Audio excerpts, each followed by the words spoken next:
हाँ जी बेटा, 11th class, welcome again जी। तो यार रोटेशनल मोशन चलता ही जा रहा है, चलते ही जा रहा है, ख़त्म होने का नाम नहीं ले रहा। अभी नहीं ख़त्म होगा भाई, अभी 1-2 दिन और लगेंगे। 1-2 दिन मतलब 1-2 लेक्चर अभी इसके और लगेंगे। 1-2 का मतलब 3 हो गया, 3 तो फिर लगेंगे ही लगेंगे। तो अगर आप याद करो कहाँ तक कवर अप कर लिया आप लोगों ने। टॉर्क हो गया, एंगुलर मोमेंटम हो गया, मूवमेंट ऑफ इनर्शिया की बातें भी देखो हो तो गई, लेकिन अभी ये चलती रहेंगी। तो अपने पास 3 बातें तो देखो आई गई, वही घूमे जा रहा है। Torque, angular momentum and movement of inertia. ठीक है जी। आज का जो लेक्चर है वो यार इन सबके बीच में ना आपसी जो भी रिलेशंस है उसको डिस्कस करने के लिए है। छोटे मोटे जो गैप्स बचे हुए हैं बेटा, वो गैप्स को हम क्या करेंगे इस लेक्चर में, फिल करेंगे। कुछ छोटी छोटी बातें इधर उधर की रह गई होंगी, उनको फिल करेंगे। 1-2 न्यूमेरिकल्स करेंगे। मतलब आज का लेक्चर ओवरऑल कोई एक आधा आर्टिकल या टॉपिक उसको ऐसे कवर अप नहीं करेगा। जो भी हमने किया हुआ है उसके बस हम क्या फिल करने जा रहे हैं, गैप्स फिल करने जा रहे हैं। इनके बीच में आपस में रिलेशन, कोई छोटा मोटा एक आधा न्यूमेरिकल बीच में करा देंगे ताकि आपका काम और क्या हो जाए, स्मूथ हो जाए। अभी बेसिकली आपको न्यूमेरिकल्स ही करने हैं। तो मूवमेंट ऑफ इनर्शिया का जनरल फार्मूला, अगर n पार्टिकल सिस्टम है तो आपको पता ही है, m1r1² प्लस m2r2² mn/r(n²).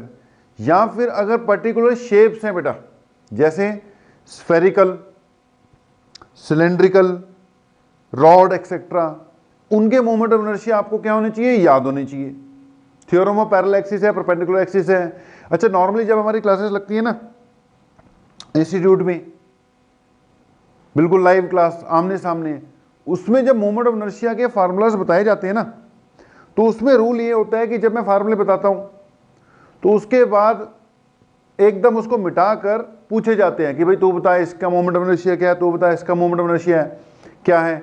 और नेक्स्ट डे जब बच्चे आते हैं तो उनसे फिर से पूछे जाते हैं मोमेंट ऑफ इनर्शिया। मतलब ये जो 6 या 7 मोमेंट ऑफ इनर्शिया थे ना, वो बिल्कुल बेसिक वाली बात है, आपको आने चाहिए, एनी टाइम हर एक बंदे को आने चाहिए। तो अभी हम आपसे 1 to 1 तो पूछ नहीं पा रहे हैं, तो आप क्या कर लो, वीडियो बंद कर दो 1 मिनट के लिए।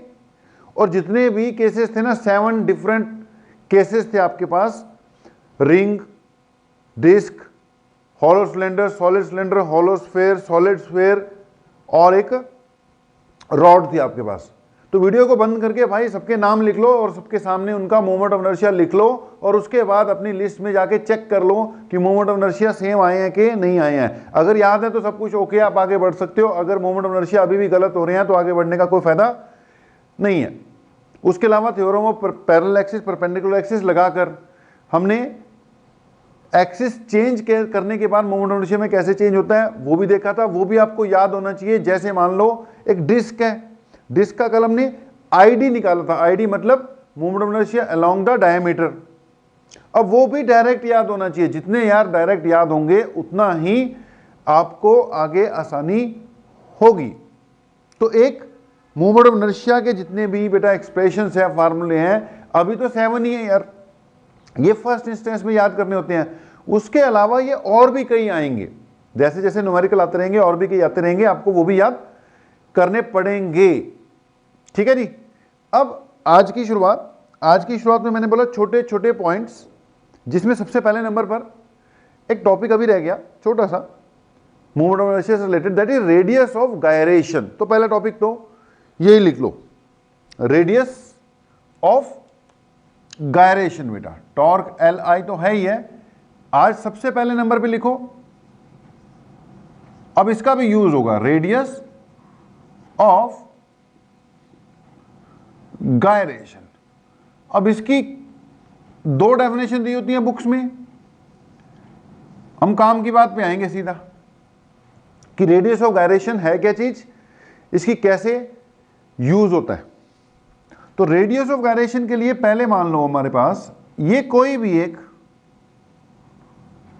रिजिड बॉडी है, ठीक है जी, और ये हमारा कोई भी एक्सिस है, हमने इसको इस एक्सिस के अलोंग घुमाया, जब इसको इस एक्सिस के अलोंग घुमाया तो हमारा मोमेंट ऑफ इनर्शिया आई आया, तो आई आ गया जी मोमेंट ऑफ इनर्शिया। ठीक है, बहुत बढ़िया, कि ये बॉडी जो है इसमें इसकी अपनी जो भी एक्चुअल डिस्ट्रीब्यूशन ऑफ मास रही होगी, यूनिफॉर्म हो नॉन यूनिफॉर्म हो जो भी हो, इसकी अपनी एक्चुअल डिस्ट्रीब्यूशन ऑफ मास रही होगी, और उसके हिसाब से इसका मोमेंट ऑफ इनर्शिया कितना आ रहा है भाई, आई आ रहा है। ठीक है जी, आई इसका क्या हो गया, मोमेंट ऑफ इनर्शिया हो गया। अब बेटा जी, अगर मैं इसके अंदर एक ऐसा पॉइंट मान लूं, एक ऐसा पॉइंट मान लूं कि जहां पर सारा का सारा मास मैंने कंसंट्रेट करवा दिया, सेंटर ऑफ मास नहीं है ये, ऐसी कोई पॉइंट है, कोई ऐसी पॉइंट है जहां पर इस पूरी बॉडी का सारा मास एक ही पॉइंट पे कंसंट्रेट करवा दिया। अब एक ही पॉइंट पे कंसंट्रेट करवाने के बाद इसी एक्सिस का अगर मैं मोमेंट ऑफ इनर्शिया निकालूं तो वो फिर से क्या आ जाए, आई ही आ जाए। समझो बात को, एक तो है कि एक्चुअल डिस्ट्रीब्यूशन से मोमेंट ऑफ इनर्शिया कितना आ गया, आई आ गया, और एक ये कि सारा का सारा मास इस पर्टिकुलर पॉइंट पे कंसंट्रेट कर दिया। सारा मास जैसे मान रहा हूं मैं उसी जगह पर है, और एक्सिस सेम ही रखा कि भाई सारा मास अगर मैं इस पॉइंट पे मान लूं तो भी मेरे एक्सिस पे मोमेंट ऑफ इनर्शिया में कोई चेंज नहीं आ रहा, तो भी वही आ रहा है। तो भाई इस पॉइंट का इस एक्सिस से जो डिस्टेंस होगा that is termed as radius of gyration. समझना पड़ेगा बात को, ये कुछ चीजें ना theorem of parallel axis, theorem of perpendicular axis, वो समझ में लग जाती हैं, उसकी स्टेटमेंट नहीं याद रहती, अजीब सी। ऐसी रेडियस ऑफ गायरेशन है, ये एक्सप्रेशन वगैरह याद रह जाएगी आपको, न्यूमेरिकल में बहुत बढ़िया यूज कर लोगे। इसका कंसेप्ट सा या इसकी जो अभी मैं डेफिनेशन बोल रहा हूं वो दिक्कत देती रहेगी, वो उलझती रहेगी, हर बार रटोगे, हर बार जाके देखोगे या डेफिनेशन क्या थी रेडियस ऑफ गायरेशन की, तब जाके वो याद होती है या तब जाके वो क्लियर होती है। फार्मूला इसका वैसे ही रटा होगा, वो यूज होता रहेगा, कंसेप्ट वाइज जाके देखोगे, आपको कंसेप्ट सा हर बार पढ़ के देखना पड़ेगा कि यार क्या था रेडियस ऑफ गायरेशन, क्या डेफिनेशन थी इसकी। तो फिर से सुन लो, रेडियस ऑफ गायरेशन हमारे एक्सिस से उस पॉइंट की दूरी है जहां पर अगर पूरी बॉडी का मास कंसंट्रेटेड मान लिया जाए तो मोमेंट ऑफ इनर्शिया वही आए जो एक्चुअल डिस्ट्रीब्यूशन से आ रहा था। एक्चुअल डिस्ट्रीब्यूशन से मान लो कितना आ रहा था, आई आ रहा था, मैंने सारा का सारा मास इस जगह पे कंसंट्रेट कर दिया। अब अगर इसी जगह पे कंसंट्रेटेड है, इस डिस्टेंस को के मान लिया, तो इस रूल के हिसाब से मोमेंट ऑफ इनर्शिया कितना आ जाएगा, m इंटू के स्क्वायर आ जाएगा। अगर एक ही पॉइंट है, इस पॉइंट की यहां से दूरी k है, तो इस पॉइंट के हिसाब से अगर सारा मास यहीं पे मान लो तो मोमेंट ऑफ इनर्शिया कितना आएगा, m के स्क्वायर आ जाएगा। लेकिन वो m के स्क्वायर जो है वो किसके इक्वल है, इसके अपने मोमेंट ऑफ इनर्शिया के इक्वल है। तो रिलेशन क्या बन जाएगी, moment of inertia is equal to m के स्क्वायर। k यहां पर क्या है, रेडियस ऑफ गायरेशन, ROG, यानी कि रेडियस ऑफ गायरेशन। एक बार रेडियस ऑफ गायरेशन की डेफिनेशन अंग्रेजी में बोल देते हैं, बाकी आप नोट्स में से पढ़ भी लोगे, फाइनली एक ही बार बोलते हैं, बार बार बोलेंगे वो वही समस्या है, वहीं की वहीं रहेगी, समझ में उतनी आनी है। फिर से बोल रहा हूं कि radius of gyration is distance of the point from the given axis of rotation, radius of gyration is distance of the point from the axis of rotation at which if whole of the mass of the body is considered to be concentrated, the moment of inertia about the given axis comes out to be same as that of actual distribution of mass. जो actual distribution of mass वाला moment of inertia है वही आ जाए तो क्या हम कहेंगे ये जो डिस्टेंस है उस पॉइंट का रेडियस ऑफ गायरेशन है। ठीक है जी, आपने ये याद रखना है, I इक्वल टू एम के स्क्वायर याद रखना है। यहां पे k क्या है, रेडियस ऑफ गायरेशन है। और क्लियर करने के लिए ठीक है, डेफिनेशन भैया रट लेना, रटी जाती ठीक है, नहीं तो ना तो भी ठीक है, ये फार्मूला क्लियर होना चाहिए। ठीक है जी, अब इसको और क्लियर करने के लिए बात को ध्यान से सुनना। मान लेती है यार ये एक स्फेयर है, स्फेरिकल ऑब्जेक्ट है, सॉलिड वाला स्फेयर है, सॉलिड वाला, तो ये भैया सॉलिड वाला स्फेयर है। अब तुम्हें पता है कि इसका एक्चुअल डिस्ट्रीब्यूशन के हिसाब से जो मोमेंट ऑफ इनर्शिया है वो 2/5 mr² आएगा। ठीक है जी, इसका मोमेंट ऑफ इनर्शिया क्या आएगा, 2/5 mr² आएगा जी, आ गया। ये इसका एक्चुअल वाला था। अब यार इसके अंदर अगर कोई ऐसा पॉइंट मान लिया जाए जहां पर सारा का सारा मास अगर कंसंट्रेटेड मान लूं तो भी मोमेंट ऑफ इनर्शिया यही आ जाए, तो उस पॉइंट की इस एक्सिस से दूरी को क्या बोलेंगे, रेडियस ऑफ गायरेशन बोलेंगे। मान लो वो पॉइंट यहां कहीं था, ठीक है जी, सारा का सारा मास यहां मान लेते हैं। अब इसके हिसाब से अगर सारा मास एक्चुअल डिस्ट्रीब्यूशन के हिसाब से मानते हो तो मोमेंट ऑफ इनर्शिया ये आ रहा है। अगर एक पर्टिकुलर पॉइंट पे मान लेते हो तो मोमेंट ऑफ इनर्शिया mk² आ रहा है। और ये दोनों आपस में क्या होने चाहिए, सेम होने चाहिए।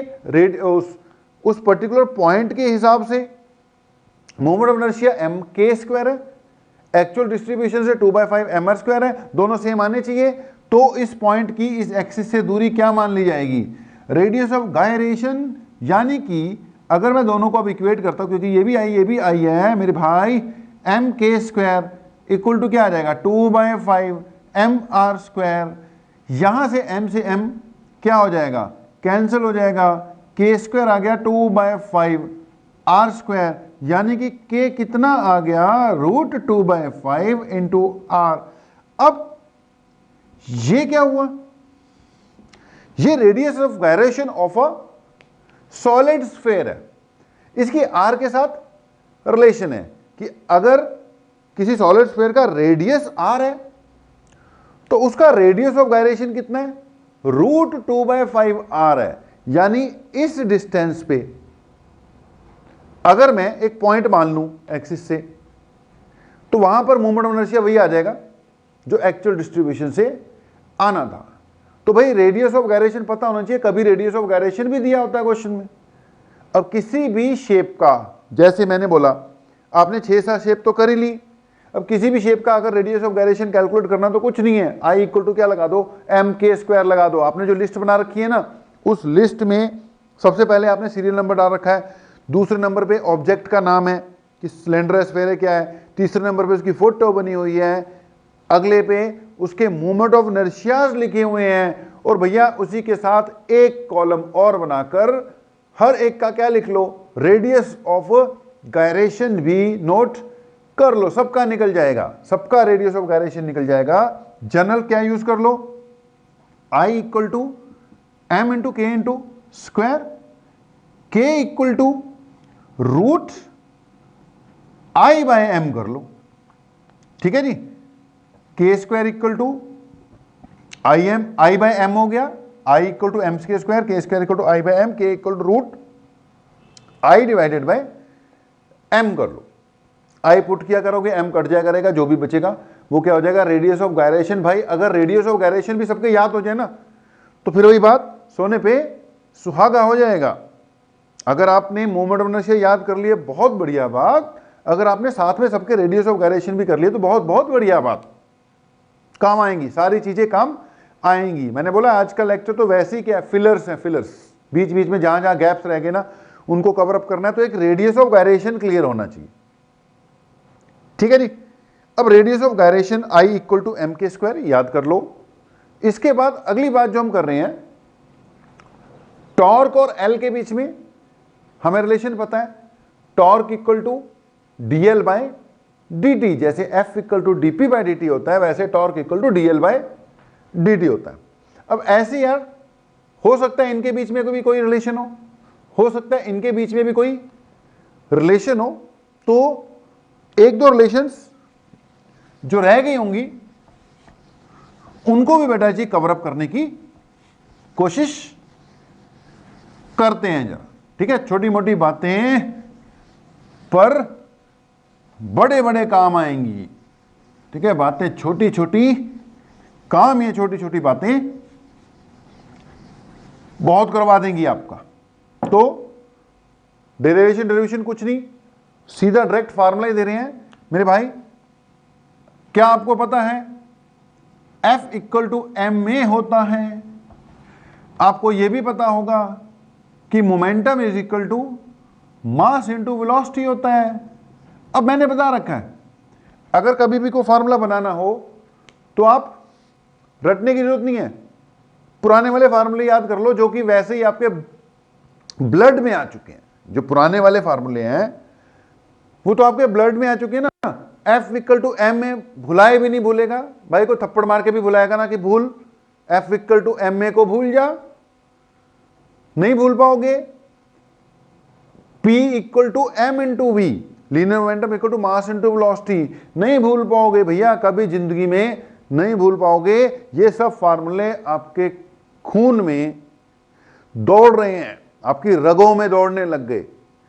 कुछ दिनों बाद ये जो इस चैप्टर में आ रहे हैं ये फार्मूलाज भी आपकी रगों में दौड़ने लग जाएंगे भैया। कहीं कट लग जाएगा तो फार्मूले निकलते हैं, F equal to M A, P equal to M we.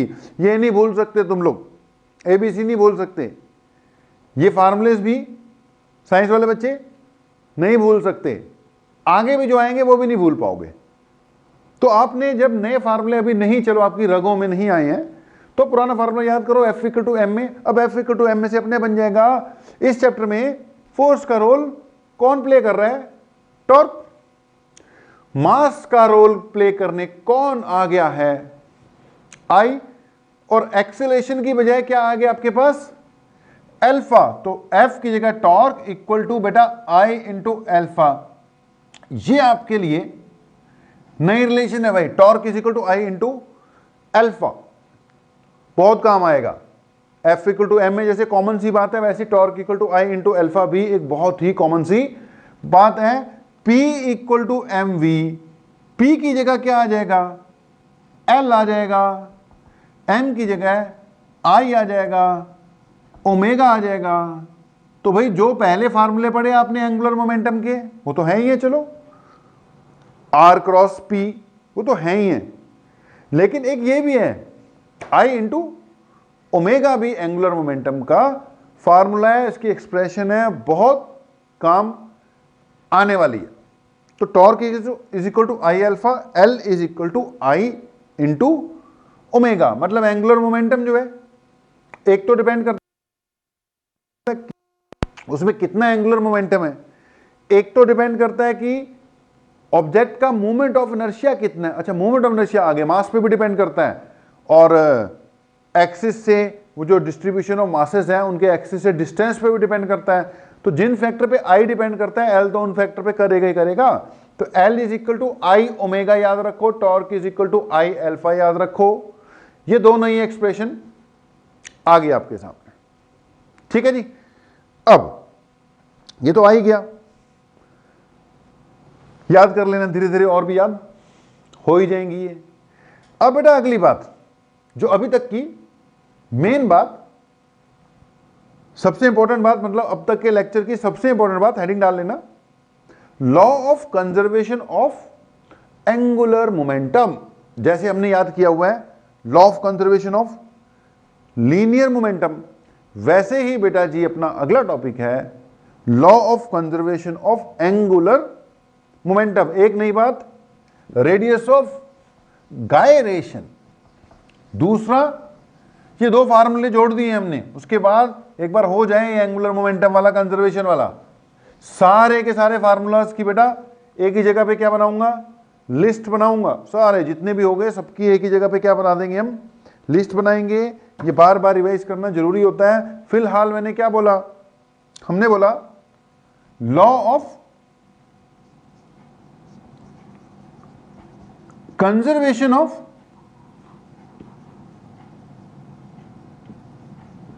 Angular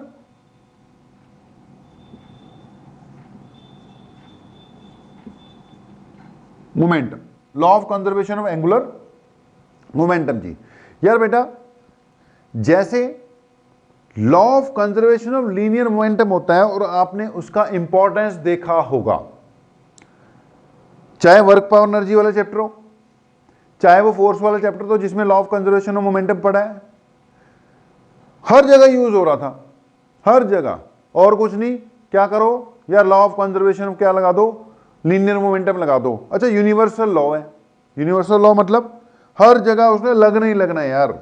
numericals में कहता होता कई बार मैं, ब्रह्मास्त्र है भाई, और कुछ ना लगे तो क्या लगा के देखो, law of conservation of linear momentum लगा के देखो। कहने का मतलब ये जो लॉ था बहुत ज्यादा बेसिक और बहुत ज्यादा इंपॉर्टेंट था, हर जगह यूज होता ही था यार। वैसे ही law of conservation of angular momentum भी अपने आप में बहुत बेसिक वाली बात है।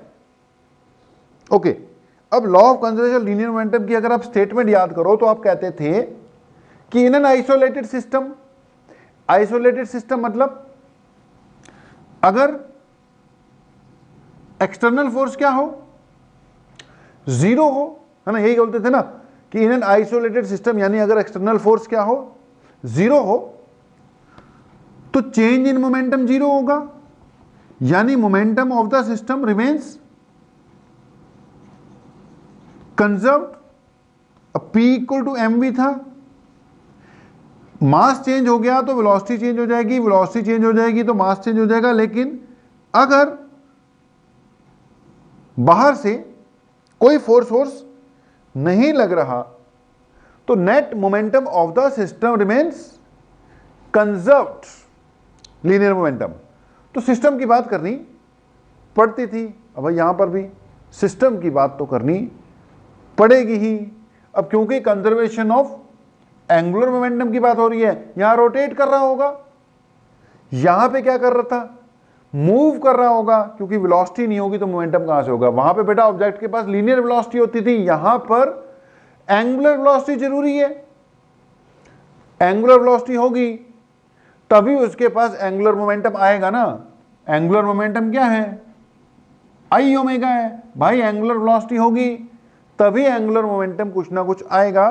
तो अगर मैं पुराने ही स्टेटमेंट के साथ, लीनियर मोमेंटम वाली स्टेटमेंट के साथ इसको मिला के करूं तो मैं कहता हूं, वहां बोलते थे अगर आइसोलेटेड सिस्टम हो, यानी कि एक्सटर्नल फोर्स क्या हो, जीरो।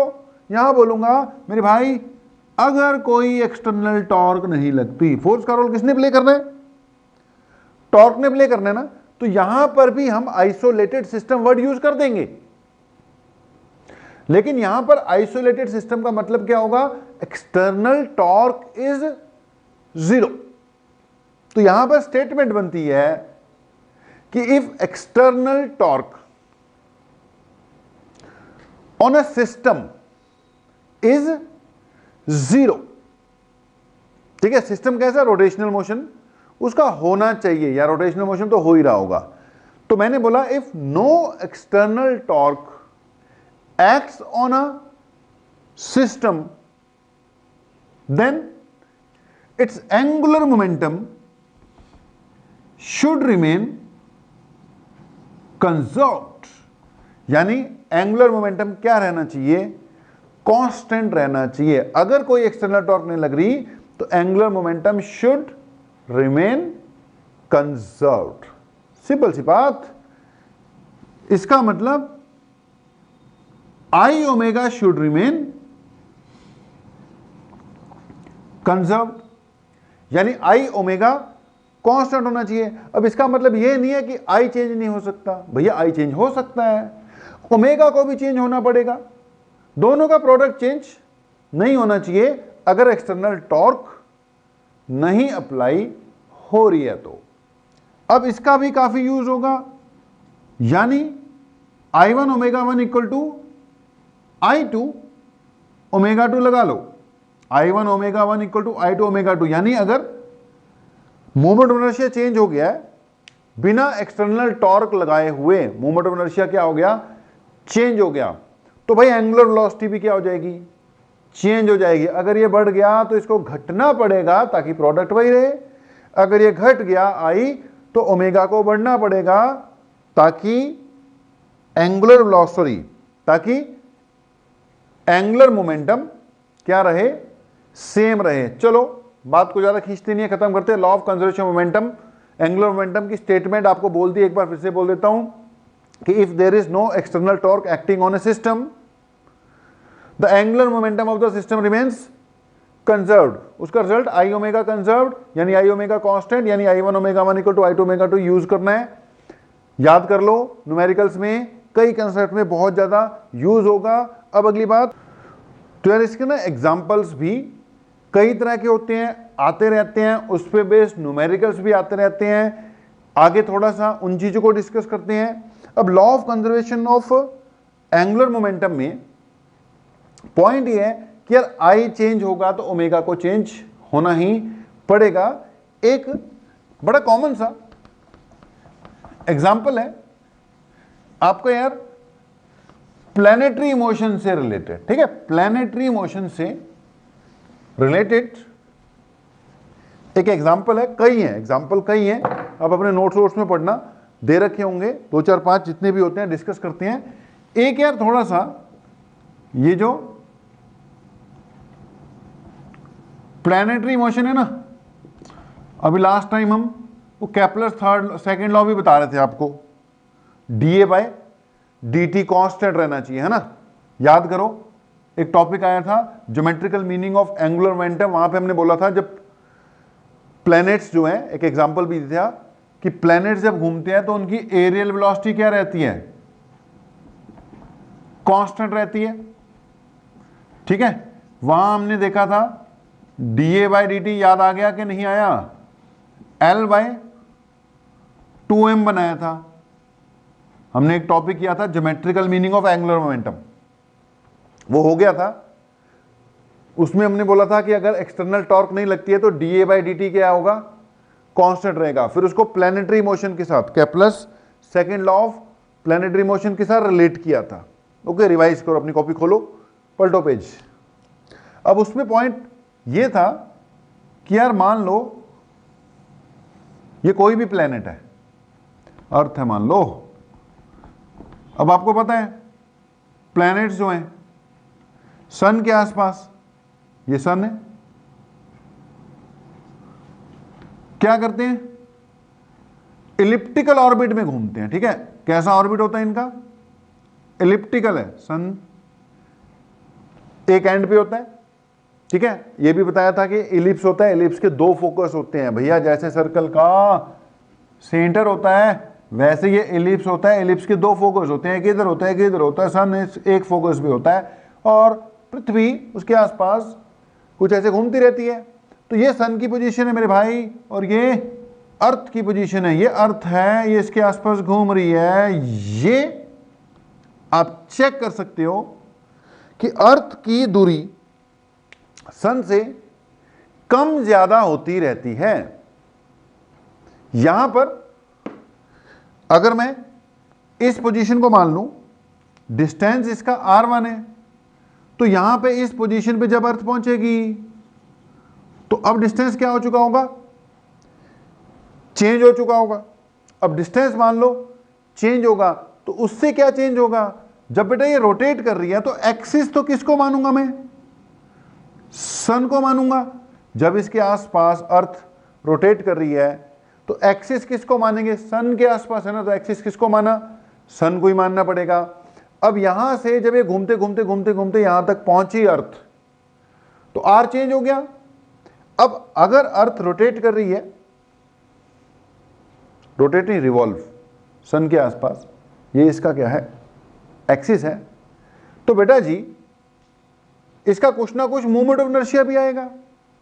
अब इस जगह पर अर्थ का मूवमेंट ऑफ इनर्शिया, ये अर्थ है यार, मान लो कितना है, I1 है, जब ये यहां पहुंचेगी तो मूवमेंट ऑफ इनर्शिया कितना हो जाएगा, I2 हो जाएगा, चेंज हो जाएगा। क्यों चेंज हो जाएगा, क्योंकि मूवमेंट ऑफ जो इनर्शिया है उसका फार्मूला क्या है, m r स्क्वायर, ठीक है, m इसका मास हो गया अर्थ का, और एक्सिस से जो दूरी है वो r है, r चेंज हो रहा है, यानी कंटिन्यूसली अर्थ जब सन के आसपास घूम रही है तो r में चेंज आ रहा है। बेटा r में चेंज आ रहा है मतलब कंटिन्यूसली I में क्या आ रहा है, चेंज आ रहा है। मगर ये तो आइसोलेटेड सिस्टम है। कैसा सिस्टम है ये, आइसोलेटेड सिस्टम। अब आइसोलेटेड सिस्टम है तो एक्सटर्नल टॉर्क नहीं लग रही भाई, एक्सटर्नल टॉर्क नहीं लग रही तो L क्या है, constant, no external torque, angular momentum will remain constant, क्योंकि इसका एंगुलर मोमेंटम तो है ही है ना भाई, घूम रही है तो एंगुलर मोमेंटम है ही है इसका, तो टॉर्क जीरो, एंगुलर मोमेंटम क्या रहा, कांस्टेंट। अब एंगुलर मोमेंटम कांस्टेंट का मतलब आई ओमेगा क्या है, कांस्टेंट। अब आई ओमेगा कांस्टेंट का मतलब कि दोनों का प्रोडक्ट कांस्टेंट है, आई चेंज हो रहा है वो तो आप बोल ही रहे हो, तो ओमेगा को भी क्या होना पड़ेगा, चेंज होना पड़ेगा, ओमेगा को भी चेंज होना पड़ेगा। अगर आई डिक्रीज हो रहा है तो ओमेगा को इंक्रीज होना पड़ेगा ताकि प्रोडक्ट क्या रहे, सेम रहे। तो समझो बात को, जैसे जैसे ये घूम रही है, जैसे जैसे ये घूम रही है, ये सन के नजदीक जा रही है अर्थ, आर कम हो रहा है भाई, आई कम हो रहा है, मतलब ओमेगा इसकी क्या हो रही है, इंक्रीज हो रही है। मतलब जब ये यहां पर थी, अर्थ हमारी यहां पे जब ये घूम रही थी तो उसकी एंगुलर वेलोसिटी ओमेगा 1 थी मान लो, यहां पे जब ये पहुंचेगी तो उसकी वेलोसिटी ओमेगा 2 हो जाएगी।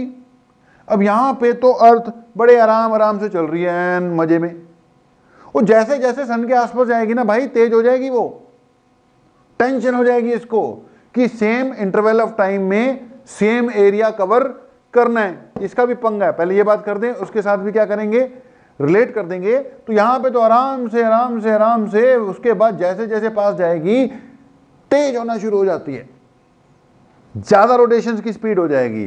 क्यों भाई, लॉ ऑफ कंजर्वेशन मोमेंटम के हिसाब से आई कम होने के कारण ओमेगा ज्यादा हो रहा है, तो यहां पर ओमेगा 2 उसकी स्पीड हो गई, ये ज्यादा है ये कम है। क्यों, क्योंकि यहां आई ज्यादा है और ये आई क्या है, कम है। तो ये बात भी आपको क्लियर होनी चाहिए। यहां पे मैंने I1 माना, ओमेगा 1 माना, I2 माना, ओमेगा 2 माना, भाई कुछ ना कुछ इसके पास वेलोसिटी भी होगी, लीनियर वेलोसिटी, एंगुलर वेलोसिटी तो लीनियर वेलोसिटी होगी, दोनों के बीच में रिलेशन है। मैंने इसको V1 लिख लिया, और ऐसे यहां पर भी लीनियर वेलोसिटी भी लिखनी पड़ेगी, उसको मैंने क्या लिख दिया, V2 लिख लिया। ठीक है जी। तो अब तक की सिचुएशन ये कि यहां हो L में कोई चेंज नहीं है, यहां पे एंगुलर मोमेंटम L1 है, वहां एंगुलर मोमेंटम L2 है, तो L1 should be equal to L2, L में कोई चेंज नहीं है। L1 किसके इक्वल होना चाहिए, L2 के इक्वल होना चाहिए, क्योंकि एक्सटर्नल टॉर्क 0 है। अब L1 L2 के इक्वल होना चाहिए, मेरे कहने का मतलब I1 ओमेगा 1 किसके इक्वल होना चाहिए, I2 ओमेगा 2। तो एक तो ये बात यहां फिट होती है, लगाना कभी भी काम आएगी। अब अगर I को भी मैं I की वैल्यू पुट कर दूं तो बेटा इस जगह पे जो I1 है उसकी वैल्यू क्या आएगी, m r1 स्क्वायर, साथ में ओमेगा 1 आ गया, इसकी जगह m r2 स्क्वायर, साथ में ओमेगा 2 आ गया। क्यों भाई, क्योंकि मास तो सेम ही है ना, अर्थ तो वही है, मास थोड़ी उसका चेंज हो रहा है। तो मास तो दोनों जगह ही क्या ले लिया मैंने, m ले लिया। तो m1r1 square omega 1 m r2 square omega 2, m ने m को काटा। अब यहां पर ओमेगा और r के बीच में कोई रिलेशन जच नहीं रही, ठीक है, लिख तो दी omega 1 r1 square omega 2 r2 square, तो ये कोई रिलेशन जच नहीं रही। खैर यूज तो इसका भी हो ही जाएगा। तो हम क्या करते हैं, ओमेगा की जगह v पुट करते हैं। देखो ओमेगा और v के बीच में भी तो कुछ ना कुछ संबंध होता होगा। v equal to omega R, v is equal to क्या होता है, ओमेगा आर, तो ओमेगा किसके इक्वल होगा, v बाय आर। तो यहां पुट करते भाई, यहां से ओमेगा 1 की जगह पुट किया v1 बाय r1, यहां क्या आ गया r1 square equal to omega 2 की जगह v2 बाय r2, यहां आ गया r2 का स्क्वायर। इसको हमने सॉल्व किया, ये r से r1 कट गया, v1 r1 equal to v2 r2। भाई ये भी याद रखो, काम आएगा कभी। ये सीधा सीधा रिलेशन कि जहां पर r ज्यादा है वहां वेलोसिटी क्या है, कम है, और जहां r कम है वहां वेलोसिटी क्या है, ज्यादा। जैसे जैसे जैसे ये पास आता जाएगा वैसे वैसे r कम होता जाएगा, स्पीड बढ़ती जाएगी, तेजी आती चली जाएगी। तो v1 r1 should be equal to v2 r2। ये भी रिलेशन आ गई, कुछ भी यूज हो जाएगा यार, कुछ भी न्यूमेरिकल्स में कहीं पर भी यूज हो जाएगा। तो किसके साथ, एंगुलर मोमेंटम के साथ रिलेट किया। अच्छा इस पे आ जाओ। अब ये क्या कहता है, ये dA बाई dt क्या है, एरियल वेलोसिटी है। मैंने बोला था भैया अपनी कॉपी खोल के चेक करो, अब सारी चीज तो दोबारा कराने से रहा मैं। तो dA by dt areal velocity है। एरियल वेलोसिटी मतलब area covered per unit time.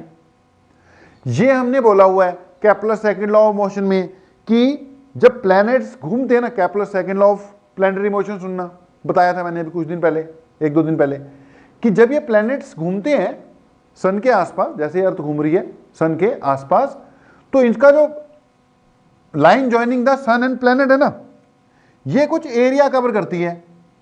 जैसे इसने ये एरिया कवर किया, ठीक है, अब जब ये यहां होगी तो भी तो एरिया कवर करेगी, ये एरिया कवर किया। जब यहां थी तो ये एरिया कवर किया। अब वहां पे हमने Kepler second law of planetary motion में आपको बताया था कि the area covered is equal in equal intervals of time, यानी it sweeps equal areas in equal intervals of time। फिर हमने प्रूव किया था, क्योंकि आइसोलेटेड सिस्टम होता है, L क्या होता है, कांस्टेंट होता है, इसलिए L कांस्टेंट है तो ये पूरी कंसेप्ट कांस्टेंट हो गया, पूरी टर्म। तो dA बाई dt भी क्या आ गया, कांस्टेंट हो गया, इसलिए जी एरियल वेलोसिटी कांस्टेंट है, it sweeps equal areas in equal intervals of time. बेटा जो इस वक्त मैं पॉइंट बता रहा हूं, इस वक्त ये वाला उसके लिए प्रीवियस लेक्चर, यानी कि जहां पे हमने करवाया था geometrical meaning of angular momentum और उसकी रिलेशन बनाई थी Kepler second law of planetary motion से, वो किया हुआ होना चाहिए, तब ये समझ में लगेगा, वो किया हुआ होना चाहिए। अगर वो नहीं किया तो ठीक है, इससे पहले पहले ये जो कहानी बताई थी ना, यहां तक कर लो, यहां तक कर लो। लेकिन अगर वो लेक्चर किया हुआ, ये वाली पॉइंट भी आपको समझ में लगना शुरू हो जाएगा। तो मैं बोल रहा हूं, वहां पे हमने बोला था कि dA बाई dt कॉन्स्ट ये आता है क्योंकि L कांस्टेंट होता है, इसलिए dA बाई dt क्या हो गया, कांस्टेंट आ गया। यहां लॉजिकली सोचो, इस कंसेप्ट के हिसाब से लॉजिकली ये है कि जब ये दूर है तो ये डंडी ज्यादा बड़ी है, ये लेंथ मान लो, और इसको ब्रेड्थ मान लो। भैया जब लेंथ ज्यादा बड़ी है तो उसको करने से ही उतना एरिया कवर हो जाएगा। लेकिन जब ये जैसे जैसे जैसे जैसे जैसे जैसे आगे बढ़ रहा है तो ये डंडी कम हो रही है, ये डंडी कम हो रही है मतलब लेंथ कम हो रही है, लेकिन उसने तो उतना एरिया कवर करना है, तो उसको ब्रेड्थ ज्यादा बढ़ानी पड़ेगी। भाई ब्रेड्थ ज्यादा बढ़ाने के लिए उसको स्पीड ज्यादा बढ़ानी पड़ेगी, यानी यहां पर उसको पता है भाई लेंथ बहुत है, लेंथ बहुत है, मतलब थोड़ी सी ब्रेड्थ कवर करने से ही एरिया कवर हो जाएगा, आराम से चल रहा। और जैसे जैसे जैसे जैसे पास जा रहा है उसको पता लग रहा है भाई लेंथ कम हो रही है, एरिया उतना ही कवर करना है, भागो भागो भागो, और इसलिए यहां पे इसकी स्पीड क्या हो जाती है, तेज हो जाती है, और फिर भी वो इक्वल इंटरवल्स ऑफ टाइम में इक्वल एरिया कवर करवा लेता है। कैसे मैनेज करता है? By increasing the speed. तो ये कंसेप्ट ऐसे भी प्रूव होता है, ये जो अभी मैं बता रहा हूं उसके हिसाब से भी प्रूफ हो ही रहा है। बातों को आपस में मिलाओ। अभी तक का पॉइंट क्या है? Law of conservation of angular momentum, L is equal to I omega remains conserved या कांस्टेंट। कब तक? जब तक कि एक्सटर्नल टॉर्क नहीं लग रही, यानी कि आइसोलेटेड सिस्टम है। ओके, ये भी हो गया। अब इसी से रिलेटेड कुछ और भी बेटा क्वेश्चंस आते हैं। जैसे एक बड़ा कॉमन सा क्वेश्चन है, वो आता रहता है, इमेजिनरी क्वेश्चन है, हो नहीं सकता, पर क्वेश्चंस का क्या है, मतलब आधे से ज्यादा क्वेश्चंस तो किताबों में ऐसे दिए होते हैं जो हो नहीं सकते। कि लेट अस कंसीडर, एक बंदे ने इतनी मीटर ऊंची पहाड़ी से छलांग लगाई, तो वो नीचे जब पहुंचेगा या गिरेगा तो किस वेलोसिटी से गिरेगा? भाई कहां गिरेगा, किस वेलोसिटी से गिरेगा, किसने देखा है? रास्ते में उसका हार्ट अटैक हो जाएगा। तो आधे से ज्यादा तो इमेजिनरी क्वेश्चन होते हैं। ऐसे एक इमेजिनरी क्वेश्चन होता है इस चैप्टर में, यहां पर आता होता है, ध्यान से सुनना। वो कहता है कि यार अर्थ है, ठीक है जी, अर्थ अगर घूमते घूमते श्रिंक कर जाए, बताओ हो सकता है ऐसा? अर्थ घूमते घूमते क्या कर जाए? श्रिंक कर जाए, और श्रिंक करके उसका रेडियस क्या हो जाए? हाफ हो जाए। इस वक्त इसका रेडियस आर है, कह रहा घूमते घूमते श्रिंक कर गई और रेडियस क्या हो गया? r/2। बताओ क्या मजाक है? ऐसा हो सकता है क्या कि घूमते घूमते श्रिंक कर जाए और रेडियस क्या हो जाए? हाफ हो जाए। लेकिन क्वेश्चन है भाई, आता है, कहता है श्रिंक करते करते रेडियस क्या हो जाए? अगर इसका श्रिंक करते करते नहीं, घूमते घूमते श्रिंक कर जाए और उसका रेडियस क्या हो जाए? हाफ हो जाए। और सवाल पूछता है कि अर्थ का जो रोटेशन का टाइम पीरियड है उस पे क्या फर्क पड़ेगा? या पूछ लेता है कि ड्यूरेशन ऑफ डे पे क्या फर्क पड़ेगा? अर्थ अपने एक्सिस पे भाई जो रोटेट कर रही है, वो रोटेट करने में 24 घंटे लगाती है ना?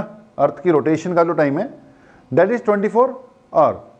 कहता है घूमते घूमते अगर ये श्रिंक कर गई, रेडियस आधा हो गया, तो बताओ टाइम पीरियड कितना हो जाएगा, यानी दिन कितने घंटे का हो जाएगा? अब निकालना पड़ता है। अब कंसेप्ट यहां पर ये है कि वो घूमते घूमते श्रिंक कर गई ना, बाहर से तो कुछ हुआ नहीं, किसी ने कोई एक्सटर्नल फोर्स नहीं लगाया, किसी ने कोई एक्सटर्नल टॉर्क नहीं लगाई, वो घूमते घूमते बस श्रिंक कर गई अपने आप। तो एंगुलर मोमेंटम चेंज नहीं हो सकता ना, एक्सटर्नल किसी का कोई रोल नहीं है, angular momentum will remain conserve. तो ऐसा क्वेश्चन आ जाए भाई, अर्थ घूमते घूमते अगर श्रिंक कर गया, तो उसमें कंसेप्ट क्या लगाना है कि एल क्या रहना चाहिए मेरे भाई? कांस्टेंट रहना चाहिए। एल कांस्टेंट रहना चाहिए, मतलब आई ओमेगा कांस्टेंट रहना चाहिए। अच्छा, मैं इस क्वेश्चन को सॉल्व कराने से पहले फार्मूले बना देता हूं टाइम पीरियड के साथ, ठीक है? आर के बारे में बोल रखा है और टाइम पीरियड मांग रहा है, अब आर और टी के बीच में डायरेक्ट फार्मूले बना देते हैं, डायरेक्ट ही कर दिया करेंगे आगे से, कभी भी इस टाइप का क्वेश्चन आ जाएगा। तो बेटा अगर अर्थ अपने एक्सिस पे घूमते घूमते श्रिंक कर जाती है, तो यहां पे कंसेप्ट क्या लगेगा? बाहर से कोई टॉर्क वर्क तो लगी नहीं है, हम लगाएंगे एंगुलर मोमेंटम चेंज नहीं हो सकता। एंगुलर मोमेंटम क्या होगा? कांस्टेंट होगा। एंगुलर मोमेंटम कांस्टेंट का मतलब भैया आई ओमेगा क्या होगा? कांस्टेंट होगा, ठीक है? अब बात चल रही है अर्थ की। अर्थ है स्फीयर। कौन सा sphere? Solid sphere. Solid sphere का मतलब 2/5 mr², ठीक है जी? ओमेगा, ठीक है ओमेगा, लेकिन टाइम पीरियड की बात कर रहे हैं, इसकी जगह में क्या लिख सकता हूं?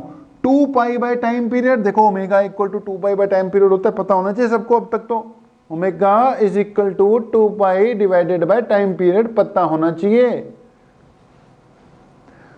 तो I omega equal to constant, I की जगह 2/5 mr² अर्थ के लिए या किसी भी स्फेरिकल ऑब्जेक्ट के लिए, ओमेगा की जगह 2 पाई बाय टाइम पीरियड, ये क्या होना चाहिए? कांस्टेंट होना चाहिए। चलो बहुत बढ़िया।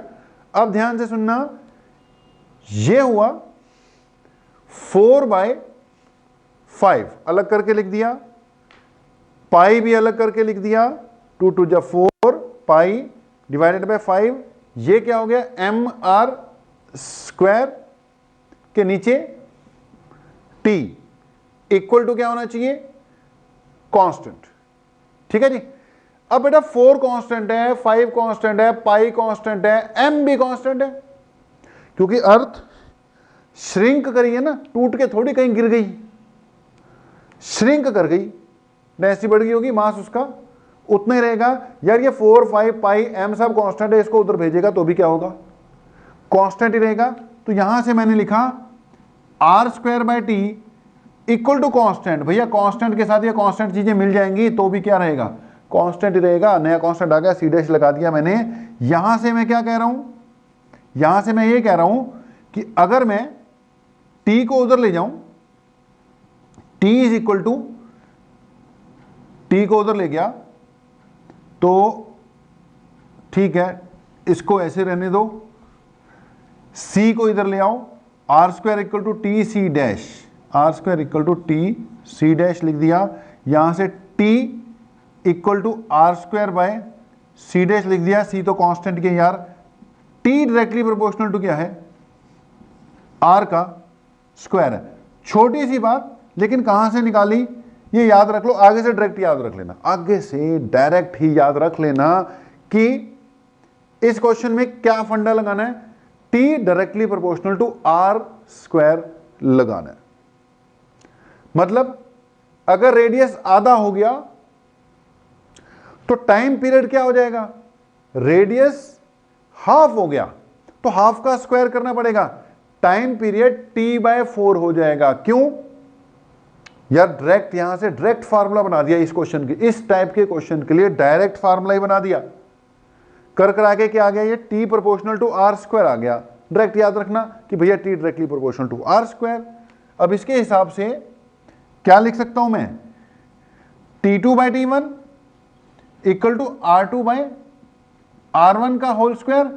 अब इस क्वेश्चन पे आओ, नया टाइम पीरियड मुझे फाइंड करना है, नया रेडियस भी दे रखा है, पुराना रेडियस भी दे रखा है और पुराना टाइम भी दे रखा है। नया वाला जो टाइम पीरियड होगा, ये रेडियस बेटा जी कितना दिया था? r/2, r/2 हो गया था ना। पुराना वाला कितना था? r था, स्क्वायर कर दिया, t1 कर दिया, r से r कट गया। डायरेक्ट भी कर देते थे, डायरेक्ट ही करा दिया था मैंने। ये बन जाएगा बेटा t1 डिवाइडेड बाय 4। लेकिन अगर कंफ्यूजन हो जाए तो ऐसे भी निकाल सकते हो, वैसे तो डायरेक्ट बोल ही दिया था मैंने। डायरेक्टली प्रोपोर्शनल टू r आ रहा है, रेडियस आधा हो गया तो मतलब नया टाइम पीरियड 1/4 हो जाएगा। तो समझ लो नया टाइम पीरियड कितना हो जाएगा? अर्थ का जितना पहले था उसका 1/4 हो जाएगा। फिर से शुरू से सुनो, अर्थ घूमते घूमते श्रिंक कर गई, रेडियस आधा हो गया। ड्यूरेशन ऑफ डे या अर्थ की रोटेशन के टाइम पीरियड पे क्या फर्क पड़ेगा पूछा था हमने। कराकर आगे से डायरेक्ट कर देना, आज पहली बार करा दिया, फार्मूला कैसे बनाया वो बता दिया। आगे से इस क्वेश्चन को डायरेक्ट करना। न्यू टाइम पीरियड क्या आ गया बेटा? प्रीवियस का 1/4। मतलब अर्थ अगर घूमने में पहले 24 घंटे लगाती थी, अब कितने लगाएगी? 24/4। ठीक है, कितना आ जाएगा? 6 आवर्स, 6 चौके 24। तो क्या आ जाएगा जी? 6 आवर्स आ जाएगा। मतलब अर्थ अपना चक्कर 6 घंटे में पूरा कर लेगी। भाई 6 घंटे में दिन से रात हो जाएगी, रात से दिन हो जाएगी। 24 घंटे की बजाय 6 घंटे में हो जाएगा सब कुछ। अब समझ लो, अगर ऐसा हो गया तो किन किन चीजों पे फर्क पड़ेगा? आपका जो 1 घंटे का लेक्चर है, अब वो भी क्या हो जाएगा? 1/4 हो जाएगा। टाइम ही आधा हो गया ना 6 घंटे का, तो भैया दिन हो गया। 24 घंटे की बजाय कितने दिन, कितने का हो गया? 6 घंटे का हो गया, 15-15 मिनट के। 1 घंटे की बजाय 15-15 मिनट के क्या हो गए, लेक्चर हो गए जी। कहाँ 3 घंटे लगते हैं, कहाँ 45 मिनट में फिजिक्स केमिस्ट्री मैथ्स या फिजिक्स केमिस्ट्री बायो सब निपट जाएगा। ठीक है, स्कूल में 8-8 घंटे रह के आते थे तुम लोग, अब वो 8 घंटे की बजाय कर लो उसको 4 से डिवाइड, 2 घंटे में मामला खत्म, सब कुछ 1/4 हो जाएगा। तो इस टाइप का क्वेश्चन भी आता है। हाँ, क्या बोला मैंने, है टोटल इमेजिनेशन, है टोटल इमेजिनेशन। ऐसे क्वेश्चन आ जाएगा, आ जाता है कई बारी कि जी अर्थ जो है उसके जो पोल्स है ना, पोल्स, वो बर्फ जमी हुई है वहां पर, वो कहता है कि अगर ग्लोबल वार्मिंग इतनी हो जाए कि सारे के सारी ये जो बर्फ जमी हुई है ना पोल्स पे वो पिघल जाए। अब जब ये सारी की सारी बर्फ पिघल जाएगी, वो ये नहीं सोच रहा कि क्या होगा, बर्फ पिघल जाएगी, चलिए बाढ़ आ जाएगी, दुनिया लुट जाएगी, वैसे कोरोना में लुटी हुई है। अगर कह रहा है बर्फ ही पिघल जाएगी, वो ये नहीं इमेजिन कर रहा कि इस बर्फ के पिघलने से सब कुछ खत्म हो जाएगा, बाढ़ आ जाएगी। वो ये कह रहा है कि अगर ये सारी बर्फ पिघल जाती है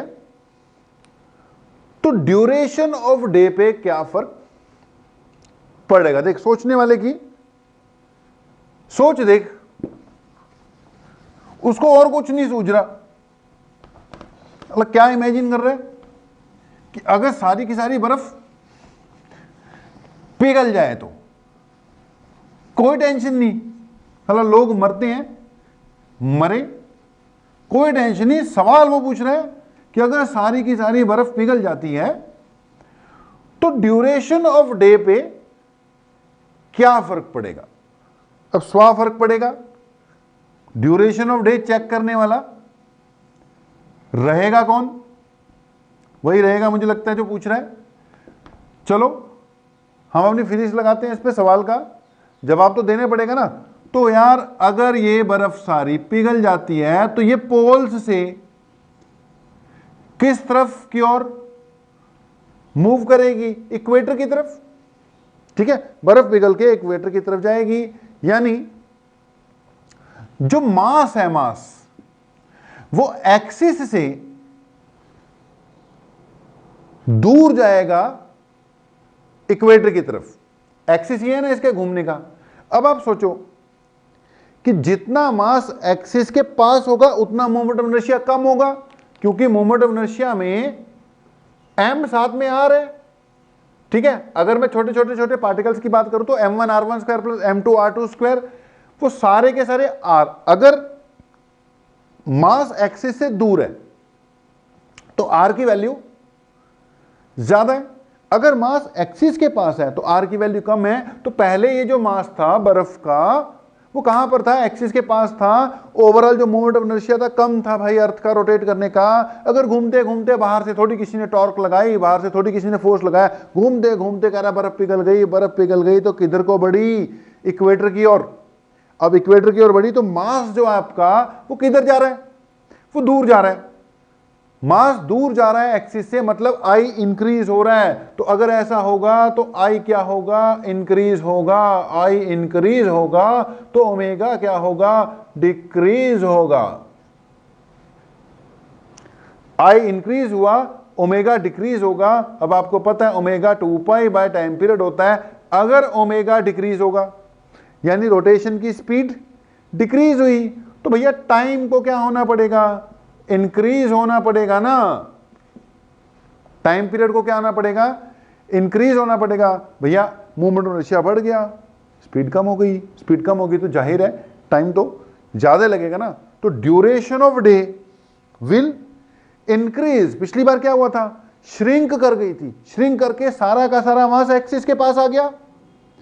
इससे क्या हुई, आई कम हो गया, ओमेगा बढ़ गई, इसीलिए टाइम पीरियड T/4 आ गया था। यहां उल्टा हो गया, यहां पे मास एक्सिस के पास नहीं बल्कि एक्सिस से दूर चले गया, एक्सिस से दूर चले गया तो आई बढ़ गया, आई बढ़ने से ओमेगा कम हो गया, ओमेगा कम होने से टाइम क्या हो गया, इंक्रीज हो गया, time period of duration of day increase हो गया। तो भाई ऐसे ऐसे सवाल आते रहेंगे, आपको उन सवालों का सामना करना पड़ेगा। तो यार अभी तक मैंने बोला था कि छोटी छोटी बातें ही हैं, गैप्स फिल कर रहे हैं, होपफुली आपको समझ में भी लगी रही होंगी। बेटा न्यूमेरिकल्स में काम आना है इन सब चीज़ों ने। अब चलते चलते ना लास्ट में एक छोटा सा टॉपिक और है, वो भी कवर अप कर ही देते हैं, ये भी काम आएगा। एक फार्मूला अपना और बच रहा है यार, काइनेटिक एनर्जी का बच रहा है, ध्यान से सुनना। अब काइनेटिक एनर्जी भी तो है ही है ना, हमें पता है कोई चीज चल रही होगी तो उसका फार्मूला क्या होगा काइनेटिक एनर्जी का, half M V square. Kinetic energy half M V square पता ही है। अब अगली बात यह है कि अगर मोशन कैसा हो रहा भाई, रोटेशनल मोशन हो रहा हो, अगर मोशन कैसा हो रहा हो, रोटेशनल मोशन, तो रोटेशनल मोशन के कारण भी तो वो भी तो मोशन है ना यार। लीनियर मोशन में भी मोशन में काइनेटिक एनर्जी कुछ ना कुछ आएगी।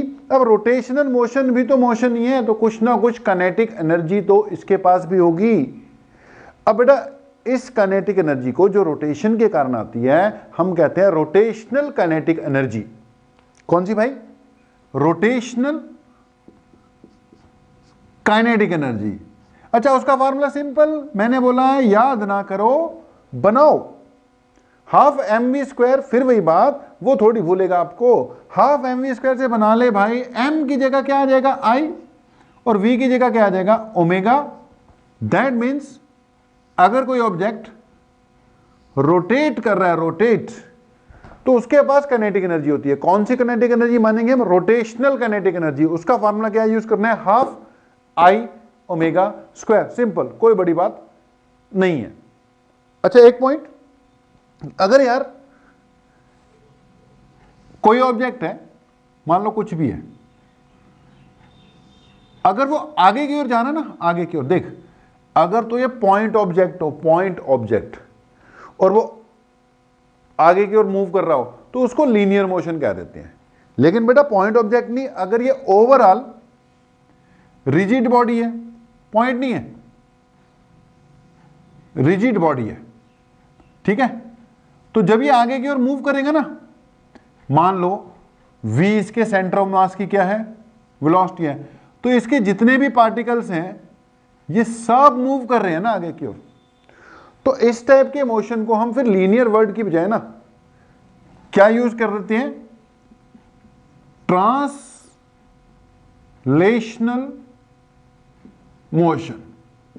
ठीक है जी, पॉइंट ऑब्जेक्ट होता तो लीनियर मोशन वर्ड यूज कर देते हैं। अगर ओवरऑल बड़ा ऑब्जेक्ट है, उसको खिसका के लेके जा रहे हो यार, बक्से को खिसका के लेके जा रहे हो, सारा बक्सा मूव कर रहा है, तो ये मोशन कैसा मोशन कहलाएगा, ट्रांसलेशनल मोशन, ट्रांसलेशनल मोशन। ठीक है जी। अगर रोटेट कर रहा है तो वो कैसा हो गया, रोटेशनल मोशन, आगे की ओर जा रहा है तो वो कैसा हो गया, ट्रांसलेशनल मोशन। ठीक है जी। अब अगली बात सुनना, ये कोई स्फेरिकल ऑब्जेक्ट है, मान लो स्फेरिकल ऑब्जेक्ट है, बॉल है यार। अब इसका दो टाइप का मोशन हो सकता है। अब बॉल को आगे की ओर लेकर जा रहे हो, रोटेट नहीं, ऐसे खिसका रहे हो, बॉल को पकड़ा और ऐसे लेकर जा रहे हो, ऐसे मूव कर रहे हो, ऐसे मूव कर रहे हो। ठीक है जी। तो जब ये आगे जा रही है ना, ये कैसा मोशन हो गया इसका,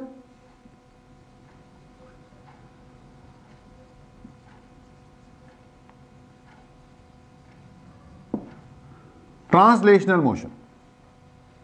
ठीक है जी, ट्रांसलेशनल मोशन हो गया। अब जब ये आगे की ओर जा रहा है, ट्रांसलेशनल मोशन हो गया।